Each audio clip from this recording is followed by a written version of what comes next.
Happy Monday, listeners. For Scientific American Science Quickly, I'm Rachel Feltman. Let's kick off the week by catching up on some science news you might have missed. Last Tuesday, a U.S. Department of Health and Human Services committee released a new draft report on alcohol. The review of existing data tied just one drink a day to increased risk of liver cirrhosis, oral cancer, and esophageal cancer. The committee also found that alcohol use was associated with a higher risk of death from 7 types of cancer. And this isn't the first time that the health effects of alcohol have made headlines in 2025. Earlier this month, Surgeon General Vivek Murthy argued that alcoholic drinks should come with cancer warning labels. The report did find some counterintuitive connections too. People who had 1 drink a day had a lower risk of ischemic stroke than people who didn't, and women who consumed 1, 2, or 3 drinks per day had a lower risk of diabetes. But these apparent benefits are fickle. The lower risk of ischemic stroke, for example, can disappear if people even occasionally drink 4 or 5 servings in one sitting. And women who consumed 2 alcoholic drinks per day may have had a lower risk overall of diabetes, but they also had significantly higher risks of ischemic stroke and liver disease. So the details might seem kind of confusing, but the takeaway is simple enough. You definitely shouldn't take up drinking as a way to improve your health or use supposed benefits you've read about to justify your intake. The World Health Organization's stance is that no level of alcohol consumption is safe for your health. Of course, we all do plenty of things that aren't, strictly speaking, good for us. But judging by this new report, we should try to be mindful of how alcohol fits into the big picture of our lifestyles. There will no doubt be headlines in the future saying that, for example, red wine is good for X, Y, or Z, but those headlines really never mean you should drink more alcohol than you're currently drinking. Meanwhile, last Wednesday, the U.S. Food and Drug Administration banned the use of red dye number 3 in food, beverages, and ingested drugs. The dye, which is made from petroleum, was rejected for use in cosmetics and topical drugs back in 1990 after lab testing on rodents showed it could have carcinogenic effects in high doses. Food manufacturers will have until January 2027 to reformulate their products without red dye number 3, and companies that make ingested drugs will have until January 2028. Advocacy groups filed a petition for the FDA to ban red dye number 3 in 2022. And the agency has concluded that the dye does violate something called the Delaney Clause, a part of the Food, Drug, and Cosmetic Act that keeps the FDA from authorizing any additives shown to cause cancer in humans or other animals. But we should note that, according to reporting from Stat News, the mechanism by which the dye causes cancer in male rats isn't actually applicable to humans.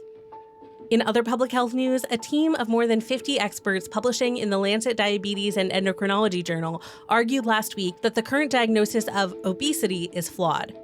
The use of body mass index, or BMI, as a determinant of health has been on the chopping block for a while now, and these researchers propose focusing on more precise measurements of excess body fat.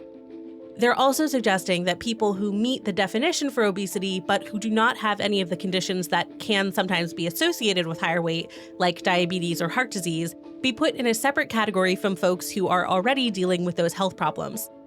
The researchers say this will help physicians provide more nuanced care, though it's not really clear how this would address the existing issue of weight stigma in medicine.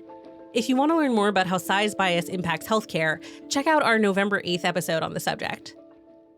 And now for some space. Last Wednesday, a SpaceX Falcon 9 rocket launched with 2 new lunar landers in tow. The 2 landers were created by 2 different private companies and were released into slightly different orbits. One of the SUV-sized landers is from the Japanese startup iSpace. The other comes from Texas-based Firefly Aerospace. Dubbed the Blue Ghost Lunar Lander, it's carrying payloads for 10 different NASA experiments. Blue Ghost is expected to reach the lunar surface in about 45 days. That wasn't last week's only commercial space win. On Thursday morning, Blue Origin's New Glenn rocket launched for the very first time. The rocket's upper stage made it into orbit, which made the launch technically a success. But Blue Origin didn't quite manage the extra credit portion of their exam. They tried and failed to land the rocket's reusable booster on a ship waiting in the Atlantic. But given that New Glenn was originally supposed to take off back in 2020, this SpaceX competitor is probably happy to take the win. Circling back to SpaceX, it wasn't all sunshine and rainbows for them last week either. On Thursday afternoon, the company ran the 7th test launch of its Starship vehicle. The second stage of the mega rocket, which was carrying a test payload of mock satellites, exploded a few minutes after takeoff. According to a social media post by SpaceX founder Elon Musk, some kind of leak was likely the culprit, and the company plans to go ahead with another launch next month. We'll wrap up with something pretty wild. Have you ever thought about spiders in Australia and been like, nah, that's not big or venomous enough for me? Well, scientists have got you covered. Last Monday, researchers announced the discovery of a new species of funnel web spider.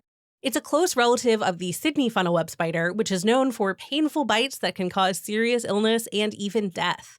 This new species, which scientists have nicknamed Big Boy, can grow, you guessed it, almost twice as long as other funnel web spiders, and it also has bigger fangs and venom glands. So have fun with that, Australia.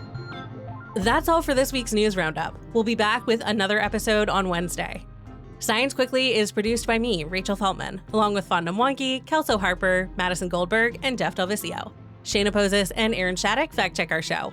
Our theme music was composed by Dominic Smith. Subscribe to Scientific American for more up-to-date and in-depth science news. For Scientific American, this is Rachel Feltman. Have a great week.